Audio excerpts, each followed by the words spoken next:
foram mais de 20 anos para esta praça ficar pronta. O resultado, inegavelmente, é bonito, é aconchegante, tem água, tem criança, iluminação. O projeto da arquiteta Juliana Castro é elogiável, mas é um suco de burocracia o quanto demorou essa praça na orla, em frente aqui à beira-mar de Florianópolis. Esse terreno pertencia ao Exército, que não estava muito afim de ceder à prefeitura. A prefeitura queria fazer uma praça, o Exército não estava afim, foram várias gestões aí com conversas. O shopping patrocinou um projeto de praça que o shopping bancaria, e quando o Exército finalmente concordou, surgiram aí os órgãos de preservação que achavam que aqui haveria ruínas do Forte de São Luís. Só que esta área aqui é aterro. Tudo que a gente vê aqui é aterro.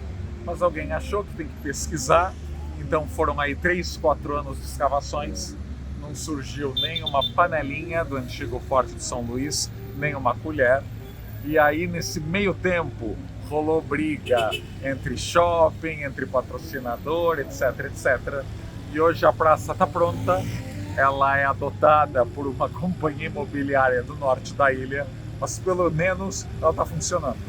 Quem sabe São Paulo comece a pensar na quantidade de terrenos que pertencem à aeronáutica, exército e tantas cidades do Brasil e transformem em espaço público, público de fato.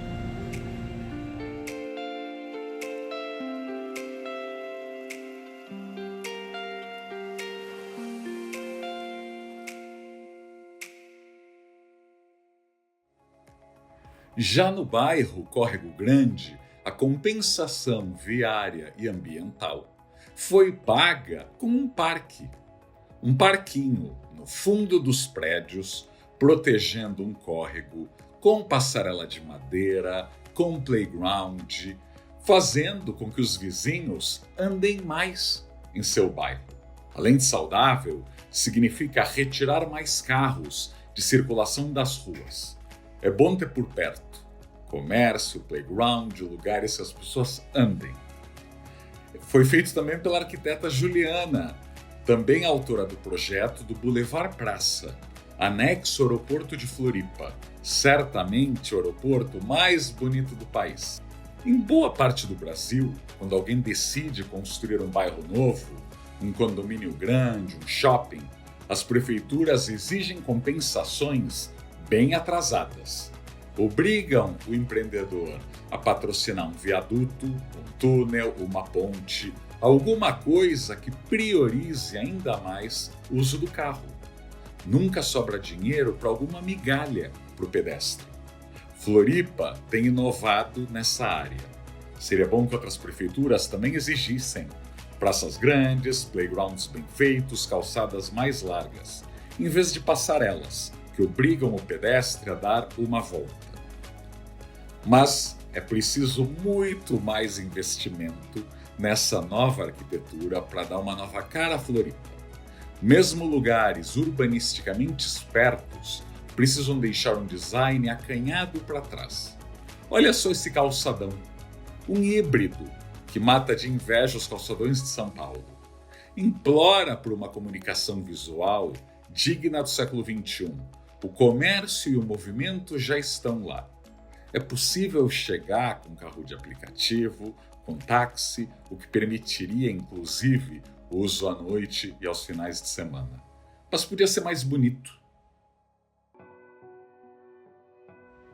A arquitetura do mercado imobiliário de Floripa precisaria melhorar muito para ter resultados apenas medianos. Quando se passa os olhos pelos caros edifícios na Avenida Beira-Mar ou nos condomínios de boa parte do Jurerê ou do Campeche, vê-se que a qualidade arquitetônica é tão triste quanto a de Boa Viagem no Recife, da Barra da Tijuca no Rio ou do Morumbi em São Paulo. Ou talvez até pior. O mercado imobiliário local precisa aprender com o próprio aeroporto de Floripa. Boa arquitetura é mais que um bom cartão de visitas. É valor agregado, dá lucro, dá retorno. E essa ideia de se investir no pedestre como compensação viária precisa ser bem mais aprofundada. Esse gesto ainda é um raro caso de pensamento em mobilidade ativa em uma cidade tão carrocêntrica. Sim, Floripa é muito viciada em carro.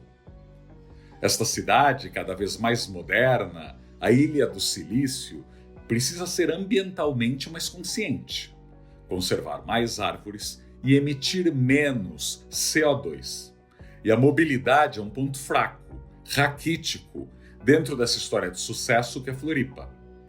Não ajuda que cada novo morador da ilha, os migrantes vindos de São Paulo ou de Porto Alegre, queiram morar em alguma praia distante, em bairros com poucos serviços, ou seja, mais um carro de cima para baixo, congestionando as duas rodovias estaduais que cortam a capital catarinense.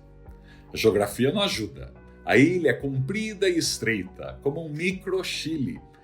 Deixa poucas opções viáveis de ligações norte-sul, que não passem por áreas preservadas. Aliás, essas rodovias precisavam já estar nas mãos da prefeitura. Ela poderia criar eixos de desenvolvimento ao longo das rodovias e lucrar com isso, justamente para investir em transporte de massa, menos dependente dos carros. Ainda não se vê nenhum grande esforço para trazer Floripa para o século XXI em termos de mobilidade ativa. As ciclovias ainda andam bem vazias e não tem um tram, um bonde, um VLT. Hoje, um dos problemas de Florianópolis é a questão da mobilidade. E um dos fatores que leva a esse problema são os fluxos diários de deslocamento em direção à região central. E esses grandes deslocamentos se dão principalmente pela questão de acesso a serviços e emprego. A ideia com o plano diretor é justamente poder favorecer o desenvolvimento da centralidade do bairro.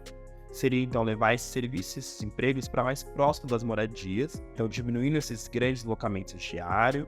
E não só melhorar essa distribuição de serviços e empregos ao longo da cidade, mas também favorecer a ação acessível na região central. Então, para aquelas pessoas também que trabalham no centro, elas possam ter essa moradia também próxima do seu trabalho. Floripa ilustra os estragos do crescimento horizontal. Predinhos baixos e casas que abrigam poucas pessoas vão se espalhando.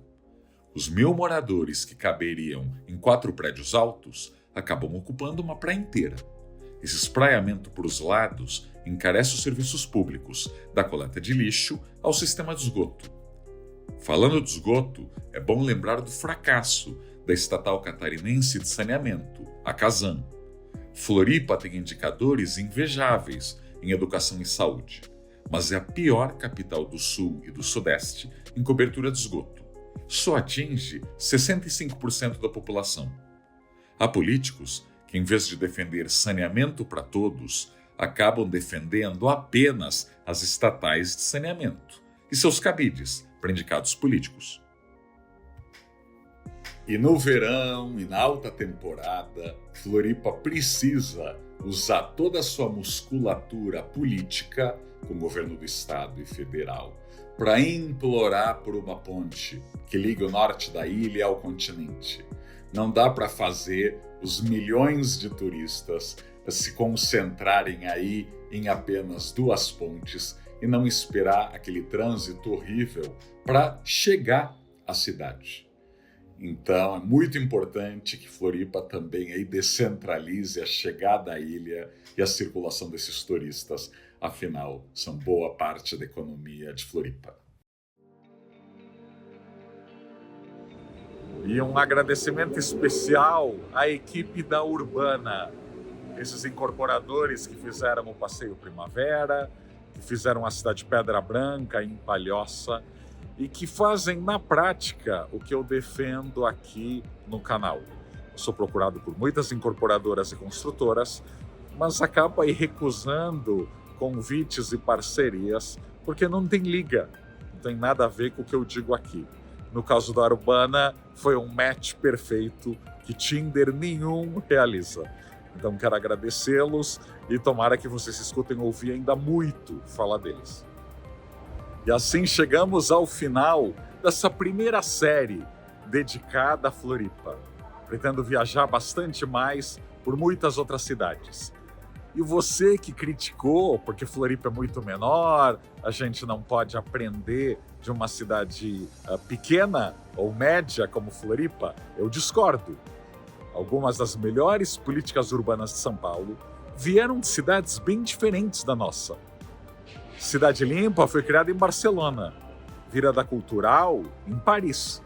A ideia de se fechar os domingos grandes avenidas ao tráfego de automóveis começou em Bogotá, nos anos 70. É a mesma década que Curitiba criou seus calçadões. Então vale mais a pena aprender e não deixar a apatia, a paralisia como desculpas para não se fazer nada. E continuemos aqui no canal lutando por cidades melhores. Tchau, tchau. Até mais.